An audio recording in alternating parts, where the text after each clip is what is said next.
ನಮಸ್ಕಾರ ಎಲ್ಲರಿಗೂ. ಅಟ್ಟು ಬೊಂಬಾಟು ವಾಹಿನಿಗೆ ನಿಮ್ಮೆಲ್ಲರಿಗೂ ಸ್ವಾಗತ. ಬೇಸಿಗೆಗಾಲ ಶುರುವಾಗಿದೆ. ಎಲ್ಲರ ಮನೆಯಲ್ಲೂ ಹಪ್ಪಳ ಸಂಡಿಗೆ ಮಾಡೋ ಸಂಭ್ರಮ ಶುರುವಾಗಿದೆ. ಅದಕ್ಕೆ ನಾನು ಇವತ್ತು ಸೀಮೆ ಅಕ್ಕಿ ಸಂಡಿಗೆ ಮಾಡೋದನ್ನು ತೋರಿಸ್ಕೊಡ್ತೀನಿ. ಬೆಳ್ಳಿಗೆ ಹಗುರವಾಗಿ ಬಾಯಲ್ಲಿಟ್ಟರೆ ಕರ್ಗೋಗುವಂಥ ಸೀಮೆ ಅಕ್ಕಿ ಸಂಡಿಗೆ ರೆಸಿಪಿ ನೋಡ್ಕೊಳ್ಳೋಣ ಬನ್ನಿ. ಸೊ ಇದಕ್ಕೆ ತುಂಬ ಕಮ್ಮಿ ಇಂಗ್ರೀಡಿಯೆಂಟ್ಸು. ಸೀಮೆ ಅಕ್ಕಿ ಒಂದೇ ಬೇಕಾಗತ್ತೆ ಇದರೊಳಗೆ. ಮೊದಲಿಗೆ ನಾನು ಒಂದು ಅರ್ಧ KGಯಷ್ಟು ಸೀಮೆ ಅಕ್ಕಿ ತೊಗೊಂಡಿದ್ದೀನಿ. ಇದು ಸಣ್ಣ ಸೀಮೆ ಅಕ್ಕಿ. ಇದನ್ನು ಹೆಚ್ಚು ಕಮ್ಮಿ 12 ಗಂಟೆಗಳ ಕಾಲ ನೆನೆಸಿಟ್ಕೊಂಡಿದ್ದೀನಿ. ಸೊ ನಾನು ಬೆಳಗ್ಗೆ ನೆನೆಸಿದ್ರೆ ರಾತ್ರಿ ಹೊತ್ತಿಗೆ ಅದ್ರ ಗಂಜಿ ರೆಡಿ ಮಾಡ್ಕೋತೀನಿ. ಇದು ಅರ್ಧ KG ಸೀಮೆ ಅಕ್ಕಿನ 2 ಪಾತ್ರೆಯಲ್ಲಿ ನಾನು ನೆನೆಸ್ಕೊಂಡಿದ್ದೀನಿ. ಇದು ಪ್ರಪೋರ್ಷನ್ ಹೇಗೆ ಅಂದರೆ, ಒಂದು ಪಾತ್ರೆನಲ್ಲಿ ಒಂದು ಕಾಲು ಭಾಗದಷ್ಟು ನೆನೆಸಿರೋ ಸೀಮೆ ಅಕ್ಕಿ ಇದ್ದರೆ ಆಲ್ಮೋಸ್ಟ್ ಫುಲ್ ಪಾತ್ರೆ ತನಕ ನೀರು ಬೆರೆಸ್ಕೋಬೇಕಾಗತ್ತೆ. ಸೊ ಚೆನ್ನಾಗಿ ಮೊದಲು ನೆಂದಿರಬೇಕು. ಅಟ್ಲೀಸ್ಟ್ 12 ಅವರ್ಸ್ ನೆನೆಸ್ಕೊಳ್ಳಿ, ಆವಾಗ ಚೆನ್ನಾಗಿ ಬರುತ್ತೆ ಸೀಮೆ ಅಕ್ಕಿ ಸಂಡಿಗೆ. ಸೊ ಈಗ 2 ಪಾತ್ರೆಲೂ ಜೊತೆಲೇ ಇಟ್ಕೊಂಡು ನಾನು ಕುದಿಸೋಕ್ಕೆ ಶುರು ಮಾಡ್ತೀನಿ. ಇದು ಕುದಿಯೋಕ್ಕೆ ಸ್ವಲ್ಪ ಟೈಮ್ ತೊಗೊಳುತ್ತೆ. ಸೊ ಡಿಫ್ರೆಂಟ್ ಸ್ಟೇಜಸ್ ತೋರ್ಸೋಕ್ಕೆ ಪ್ರಯತ್ನ ಪಟ್ಟಿದ್ದೀನಿ ಇಲ್ಲಿ. ನೋಡಿ, ಕುದೀತಾ ಸೀಮೆ ಅಕ್ಕಿ ಈ ಥರ ಮೇಲ್ ಬರೋಕ್ಕೆ ಶುರುವಾಗುತ್ತೆ, ಸರ್ಫೇಸಿಗೆ ಬರುತ್ತೆ. ಇದು ದೊಡ್ಡ ಪಾತ್ರೆ ಅದನ್ನು ಸ್ವಲ್ಪ ಟೈಮ್ ತೊಗೋತಾ ಇದೆ. ಇದಿನ್ನೂ ಕುದಿ ಹತ್ತಿಲ್ಲ ಇದಕ್ಕೆ. ನಾನು ಯೂಶ್ವಲಿ ಹೇಗೆ ಪ್ಲ್ಯಾನ್ ಮಾಡ್ತೀನಿ ಅಂದರೆ, ಬೆಳಗ್ಗೆನೇ ನಾನು ಸೀಮೆ ಅಕ್ಕಿ ನೆನೆಯೋಕ್ಕೆ ಹಾಕ್ಬಿಡ್ತೀನಿ. ಸೊ ಆ ದಿನದ ರಾತ್ರಿ ಹೊತ್ತಿಗೆ ಈ ಥರ ಗಂಜಿ ಮಾಡಿಟ್ಕೋತೀನಿ. ಸೊ ಬೆಳಗ್ಗೆ ಒಂದು 8 ಗಂಟೆ ಹೊತ್ತಿಗೆ ನಾನು ನೆನೆಸಿದ್ರೆ ರಾತ್ರಿ 8 ಗಂಟೆ ಹೊತ್ತಿಗೆ ಈ ಥರ ಗಂಜಿ ಮಾಡಿಟ್ಕೊಂಡ್ರೆ ಮತ್ತು ಮಾರನೇ ದಿನ ಬೆಳಗ್ಗೆ ಸಂಡಿಗೆ ಹಾಕ್ತೀನಿ. ಒಂದೇನಪ್ಪ ಅಂದರೆ, ಗಂಜಿ ಆರಿರುತ್ತೆ, ನಮ್ಗೆ ಹ್ಯಾಂಡಲ್ ಮಾಡೋದು ಸುಲಭ. ಆಮೇಲೆ ಬೆಳಗ್ಗೆ ಎದ್ದ ತಕ್ಷಣವೇ ಸಂಡಿಗೆ ಹಾಕ್ಬಿಡ್ಬೋದು. ಸೊ ಇಡೀ ದಿನದ ಬಿಸಿಲು ಸಿಗುತ್ತೆ. ಒಂದೇ ಸರ್ತಿ ಆ ಥರ ಬಿಸಿಲಲ್ಲಿ ಒಣಗಿಬಿಟ್ರೆ ಸಂಡಿಗೆನಲ್ಲಿ ಮಧ್ಯ ದಿಂಡು ಉಳಿಯಲ್ಲ. ಅದೇ ಒಂಥರ ಮೆತ್ತಗಾಗತ್ತಲ್ವ, ಆ ಥರ ಆಗೋಲ್ಲ. ಒಂದೇ ಬಿಸಿಲು ಚೆನ್ನಾಗಿದ್ದಾಗ ಹಾಕಿಬಿಟ್ರೆ ಸಂಡಿಗೆಗಳು ಚೆನ್ನಾಗಿ ಒಣಗುತ್ತೆ. ಸೊ ಹೆಚ್ಚು ಕಮ್ಮಿ ಇದು ಒಣಗೋಕ್ಕೆ ಒಂದು 2 ದಿನ ಬೇಕು. 2 ದಿನದ ಪೂರ್ತಿ ಹಾಕಿದ್ರೆ ಚೆನ್ನಾಗಿ ರೆಡಿ ಆಗುತ್ತೆ. ಸೊ ಇವಾಗ ನೋಡಿ, ಕುದಿ ಬರ್ತಾಯಿದೆ ಇಲ್ಲಿ. ಇದು ಆಗ್ತಾಯಿದೆ, ಇನ್ನೂ ಆಗಿಲ್ಲ. ಆದರೆ ಸೊ ನಾನು ಬಗ್ಗಿಸಿದಾಗ ಸೀಮೆ ಅಕ್ಕಿ ಮತ್ತು ನೀರು ಎರಡೂ ಬೇರೆಯಾಗಿ ಬೀಳ್ತಾಯಿದೆ. ಸೊ ಅದು ಒಂದು ಸೂಚನೆ, ಇನ್ನೂ ಆಗಿಲ್ಲ. ಅದು ಜೆಲ್ಲಿ ಥರ ಬರಬೇಕು. ನಾವು ಬಗ್ಗಿಸಿದಾಗ ಸ್ಪೂನಲ್ಲಿ ಸೀಮೆ ಅಕ್ಕಿ ಮತ್ತು ನೀರು ಎರಡೂ ಒಟ್ಟಿಗೆ ಕೆಳಗೆ ಬೀಳಬೇಕು. ಆವಾಗ ಒಂದು ಬೆಂದಿದೆ, ಇನ್ನೊಂದು ಅದು ಕನ್ಸಿಸ್ಟೆನ್ಸಿ ಸರಿ ಇದೆ ಅಂತ. ಈ ಟೈಮಲ್ಲಿ ಉಪ್ಪು ಸೇರಿಸ್ತಾ ಇದ್ದೀನಿ. ಉಪ್ಪು ಒಂದು ಗಮನ ಇಟ್ಕೋಬೇಕು. ಸಂಡಿಗೆಗೆ ಯಾವಾಗಲೂ ಸ್ವಲ್ಪ ಕಮ್ಮಿ ಹಾಕಿರಬೇಕು, ಏಕೆಂದರೆ ಅದು ಒಣಗಿ ಮತ್ತು ಕರೆದಾಗ ಉಪ್ಪು ಜಾಸ್ತಿ ಆಗುತ್ತೆ. ಏಕೆಂದರೆ ಕ್ವಾಂಟಿಟಿ ಕಮ್ಮಿ ಆಗುತ್ತಲ್ವ. ಸೊ ಅದರ ಲೆಕ್ಕದಲ್ಲಿ ನಾವು ಉಪ್ಪು ಯಾವಾಗಲೂ ಕಮ್ಮಿ ಹಾಕ್ಕೊಂಡಿರಬೇಕು. ಉಪ್ಪು ಹಾಕಿ ಇನ್ನೂ ಕುದಿಸೋದು ಮುಂದುವರಿಸ್ತಾ ಇದ್ದೀನಿ. ಈಗ ನೋಡಿ, ಎಲ್ಲ ಮೇಲ್ಗಡೆ ಬಂದಿದೆ ಸೀಮೆ ಅಕ್ಕಿ ಸರ್ಫೇಸ್ಗೆ ಬೆಂದು. ಇನ್ನೂ ಆ್ಯಕ್ಚುಲಿ ಆಗಿಲ್ಲ. ಇದು ಮಧ್ಯದಲ್ಲಿ ಸ್ವಲ್ಪ ನೋಡಿದ್ರೆ ನೀವು ಬೆಳ್ಳಗಿದೆ. ಇನ್ನೂ ಒಂದು 5-10 ನಿಮಿಷ ಇದನ್ನು ಬೇಯಿಸಬೇಕಾಗತ್ತೆ. ನೋಡಿ, ಇವಾಗ ಆಲ್ಮೋಸ್ಟ್ ಆಗಿದೆ. ಕಲರ್ ಪೂರ್ತಿ ಚೇಂಜ್ ಆಗಿದೆ. ನೀವು ನೋಡಿದ್ರೆ ಆಲ್ಮೋಸ್ಟ್ ಟ್ರಾನ್ಸ್ಪರೆಂಟಿಗೆ ಬಂದಿದೆ. ಹೀಗೆ ಬಗ್ಗಿಸಿದಾಗ ನೋಡಿ, ಎರಡೂ ಕರೆಕ್ಟಾಗಿ ಬೀಳ್ತದೆ ಜೊತೆಗೆ, ನೀರು ಮತ್ತು ಸೀಮೆ ಅಕ್ಕಿ. ಇಷ್ಟು ಮಾಡಿ ನಾವು ರಾತ್ರಿ ರೆಡಿ ಮಾಡಿ ಇಟ್ಕೊಂಬಿಟ್ರೆ ಬೆಳಗ್ಗೆ ಎದ್ದ ತಕ್ಷಣವೇ ನಾವು ಸಂಡಿಗೆನ ಹರಡ್ಬಿಡ್ಬೋದು ಅಥವಾ ಸಂಡಿಗೆ ಹಾಕ್ಬೋದು. ನಾವು ಸಂಡಿಗೆ ಹಾಕೋದು ಅಂತೀವಿ. ಈಗಾಗಿದೆ. ಇದು ಮುಚ್ಚಿಟ್ಬಿಟ್ರೆ ರೆಡಿ ಆಗುತ್ತೆ ಇದು. ಸೊ ಇದು ಮಾರನೇ ದಿನದ ಬೆಳಗ್ಗೆ ಎದ್ದಾಗ ಈ ಹದಕ್ಕೆ ಬಂದಿದೆ ನೋಡಿ. ಅಷ್ಟು ನೀರಾಗಿದ್ದರೂ ಮತ್ತು ಗಟ್ಟಿಯಾಗಿದೆ.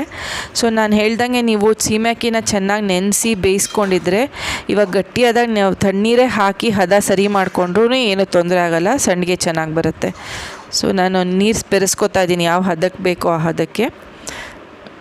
ಒಂದೇನಪ್ಪ ಅಂದರೆ, ತುಂಬಾ ನೀರು ಮಾಡ್ಕೋಬೇಡಿ, ಏಕೆಂದರೆ ಸಂಡಿಗೆ ಒಣಗಿದ ಮೇಲೆ ಅದು ಚೂರು ಆಗಿಬಿಟ್ಟು ಮುರಿದು ಬಿಡುತ್ತೆ, ಸಂಡಿಗೆ ಪೂರ್ತಿಯಾಗಿ ಬರಲ್ಲ. ನೀವು ಸ್ಪೂನಲ್ಲಿ ಬಗ್ಗಿಸಿದಾಗ ನೀರಾಗೂ ಇರಬೇಕು, ಜೊತೆಗೆ ಸೀಮೆ ಅಕ್ಕಿನೂ ಜೊತೆಗೆ ಜಾರ್ದಂಗೆ ಬೀಳಬೇಕು. ಅದು ಕರೆಕ್ಟಾಗಿರೋ ಕನ್ಸಿಸ್ಟೆನ್ಸಿ. ಸೊ ನಾನು ನಿಮ್ಗೆ ಇಲ್ಲಿ ಕೂಡಿಸಿ ತೋರಿಸ್ತಾ ಇದ್ದೀನಿ ಹೇಗೆ ಇರಬೇಕಂತ. ನೋಡಿ, ಇದು ಒಂದೊಂದು ಸತಿ ಏನಾಗುತ್ತೆ ಅಂದರೆ, ಸಂಡಿಗೆ ನಾವು ಹಾಕ್ತಾನೂ ಮತ್ತೆ ಗಟ್ಟಿಯಾಗಿದೆ ಅನಿಸುತ್ತೆ. ಆವಾಗಲೂ ನೀವು ಸ್ವಲ್ಪ ನೀರು ಬೆರೆಸ್ಕೊಂಡ್ರೂ ಏನೂ ತೊಂದರೆ ಆಗೋಲ್ಲ, ಮಾಡ್ಕೋಬೋದು ಹಾಗೆ.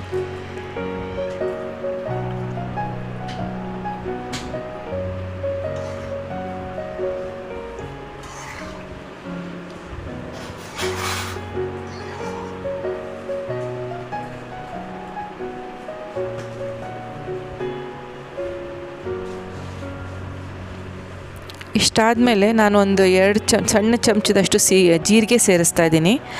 ಜೀರಿಗೆನ ಯಾವತ್ತೂ ಕುದಿಬೇಕಾದ್ರೆ ಹಾಕಬೇಡಿ, ಯಾಕೆಂದರೆ ಸಣ್ಣಗೆ ಸ್ವಲ್ಪ ಹಸಿರು ಬಣ್ಣಕ್ಕೆ ತಿರುಗಿಬಿಡುತ್ತೆ.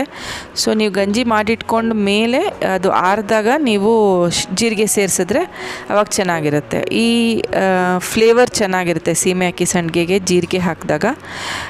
ಕೆಲವ್ರು ಇಂಗು, ಹಸಿರು ಮೆಣಸಿನ್ಕಾಯು ಹಾಕ್ತಾರೆ, ಅದು ಒಂದು ವೇರಿಯೇಷನ್ನು. ಇಲ್ಲ ಕೆಲವ್ರು ಏನೂ ಹಾಕಲ್ಲ, ಬರೀ ಉಪ್ಪು ಹಾಕಿ ಮಾಡ್ತಾರೆ, ಅದು ಚೆನ್ನಾಗಿರುತ್ತೆ. ಸೊ ಇವಾಗ ನಮ್ಮ ಗಂಜಿ ರೆಡಿ ಇದೆ. ಇದನ್ನು ಸಂಡಿಗೆ ಹಾಕೋಕ್ಕೆ ಶುರು ಮಾಡೋಣ. ಪ್ಲಾಸ್ಟಿಕ್ ಪೇಪರ್ ಯೂಸ್ ಮಾಡ್ಬೋದು, ಇಲ್ಲಾಂದರೆ ಕೆಲವರು ಸೀರೆ ಅಥವಾ ಪಂಚೆ ಅಥವಾ ಕ್ಲೀನಾಗಿ ಒಗೆದು ಅದನ್ನು ಕ್ಲೀನ್ ಮಾಡಿ ಅದ್ರ ಮೇಲೂ ಹಾಕ್ತಾರೆ.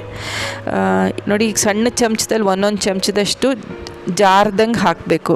ಬಗ್ಗಿಸ್ದಾಗ ನಾನು ಹೇಳಿದ್ನಲ್ಲ ಕನ್ಸಿಸ್ಟೆನ್ಸಿ ಆ ಥರ ಇಟ್ಕೊಂಡು ಹಾಕಿದ್ರೆ ಸಾಕು. ಇದು ಕರೆಕ್ಟ್ ಸೈಜು, ಏಕೆಂದರೆ ಒಂದು ಕರ್ದಾಗ ತುಂಬ ಎಣ್ಣೆ ಇಡಬೇಕಾಗಿಲ್ಲ, ಮತ್ತು ಅದು ಚೆನ್ನಾಗಿ ಅರಳ್ಕೊಂಡು ಬರುತ್ತೆ. ತುಂಬ ದೊಡ್ಡದು ಮಾಡಿಬಿಟ್ರೆ ತುಂಬಾ ಅರಳ್ಕೊಳ್ಳುತ್ತೆ ಆಮೇಲೆ ನಾವು ಕರೆದ ಮೇಲೆ. ಸೀಮೆ ಅಕ್ಕಿ ಸಂಡಿಗೆ ಎಸ್ಪೆಷಲಿ ಅದಿರೋದಕ್ಕಿಂತ 3ರಷ್ಟಾದ್ರೂ ಅಗಲ ಹರಡ್ಕೊಳ್ಳುತ್ತೆ. ಸೊ ಈಗ ಎಲ್ಲದು ಸಂಡಿಗೆ ಹಾಕಿದ್ದಾಗಿದೆ. ನೋಡಿ ಎಷ್ಟು ಚೆನ್ನಾಗಿ ಕಾಣ್ತಾ ಇದೆ. ಬಿಸಿಲು ಬಿದ್ದಾಗ ಒಂಥರ ಗ್ಲಾಸಿ ಫಿನಿಶ್ ಬರುತ್ತೆ. ಸೊ ಅದು ಗೊತ್ತಾಗುತ್ತೆ ಚೆನ್ನಾಗಿ ಬೆಂದಿದೆ, ಗಂಜಿ ಕರೆಕ್ಟಾಗಿ ಆಗಿದೆ ಅಂತ ಅದೊಂದು ಸೂಚನೆ.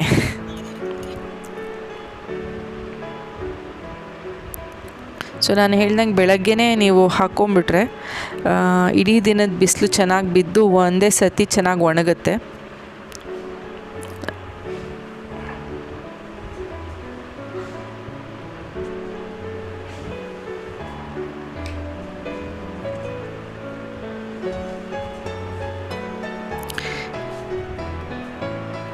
ಈ ಕಾಲದಲ್ಲಿ ನಾವು ಹಪ್ಪಳ ಸಂಡಿಗೆ ಮಾಡಿಟ್ಕೊಂಡ್ರೆ ಯಾರು ಮನೆಗೆ ಬಂದರು ಥಟ್ಟಂತ ನಾವು ಸಿಂಪಲ್ಲಾಗಿರೋ ಅಡುಗೆ ಇದ್ದರೂ ಒಂದು ಸಂಡಿಗೆ ಹಪ್ಪಳ ಕರೆದ್ರೆ ಅದೆಷ್ಟೋ ಚೆನ್ನಾಗಿ ಕಾಣುತ್ತೆ ಬಡಿಸ್ದಾಗ, ನೆಂಟರಿಗೆಲ್ಲ ಬಂದಾಗ. ಇಲ್ಲ ನಮಗೇ ಆಗಲಿ ಸಂಜೆ ಹೊತ್ತು ಕಾಫಿ ಜೊತೆ, ತಿಂಡಿ ಟೀ ಜೊತೆ ಸಂಡಿಗೆ ಕರೆದು 1-2 ಇಟ್ಕೊಂಡು ತಿಂದರೆ ಮನೆ ತಿಂಡಿ ಆರೋಗ್ಯವಾಗಿರುತ್ತೆ, ರುಚಿಯಾಗೂ ಇರುತ್ತೆ.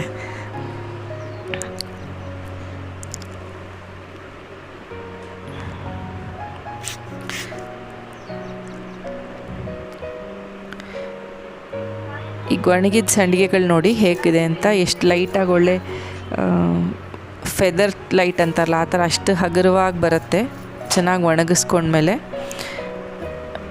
ಹೆಚ್ಚು ಕಮ್ಮಿ ಅರ್ಧ kg ಸೀಮೆ ಅಕ್ಕಿ ತೊಗೊಂಡ್ರೆ ಒಂದು ಅರ್ಧ kg ಅಷ್ಟೇ ಸಂಡಿಗೆ ಆಗುತ್ತೆ. ಒಂದು ಮುರಿದು ತೋರಿಸ್ತಾ ಇದ್ದೀನಿ. ಆ ಥರ ನಿಮಗೆ ಈ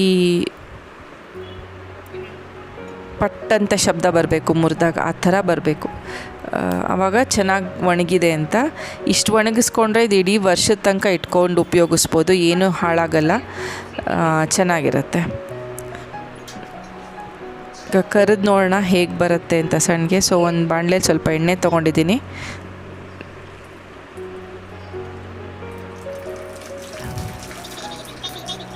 ನೋಡಿ ಎಷ್ಟು ಚೆನ್ನಾಗಿ ಅರಳುತ್ತೆ, ಎಷ್ಟು ಬೆಳ್ಳಗೆ ಬಂದಿದೆ ಮತ್ತು ಎಷ್ಟು ಲೈಟಾಗಿರುತ್ತೆ.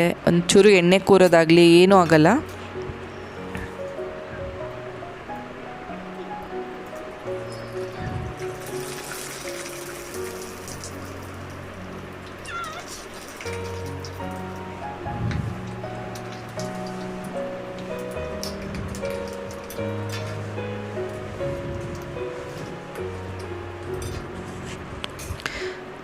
ಸೊ ನೀವು ಟ್ರೈ ಮಾಡಿ ನೋಡಿ ಹೇಗೆ ಬರುತ್ತೆ ಅಂತ ನಂಗೆ ದಯವಿಟ್ಟು ತಿಳಿಸಿ. ನಿಮ್ಮ ಟ್ರೈ ಮಾಡಿದಾಗ ಹೇಗೆ ಬಂತು ಅಂತ. ಇಷ್ಟೊತ್ತು ನಿಮ್ಮ ಸಮಯ ಕೊಟ್ಟು ಈ ವಿಡಿಯೋನ ವೀಕ್ಷಿಸೋದಕ್ಕೆ ಬಹಳ ಬಹಳ ಧನ್ಯವಾದಗಳು. ನನ್ನ ಚಾನಲ್ಗೆ ಇನ್ನೂ ಸಬ್ಸ್ಕ್ರೈಬ್ ಆಗಿಲ್ಲದರೆ ದಯವಿಟ್ಟು ಸಬ್ಸ್ಕ್ರೈಬ್ ಮಾಡಿ, ಲೈಕ್ ಮಾಡಿ, ಶೇರ್ ಮಾಡಿ ನಿಮ್ಮ ಬಂಧು ಬಳಗದ ಜೊತೆ. ಈ ಸಣ್ಣ ಕುಟುಂಬನ ಇನ್ನೂ ದೊಡ್ಡದಾಗಲಿ ಇದು. ದಯವಿಟ್ಟು ಹೀಗೆ ಪ್ರೋತ್ಸಾಹಿಸಿ. ಮತ್ತೊಮ್ಮೆ ಬಹಳ ಬಹಳ ಧನ್ಯವಾದಗಳು. ಮುಂದಿನ ವಿಡಿಯೋನಲ್ಲಿ ಸಿಗೋಣ. ನಮಸ್ಕಾರ.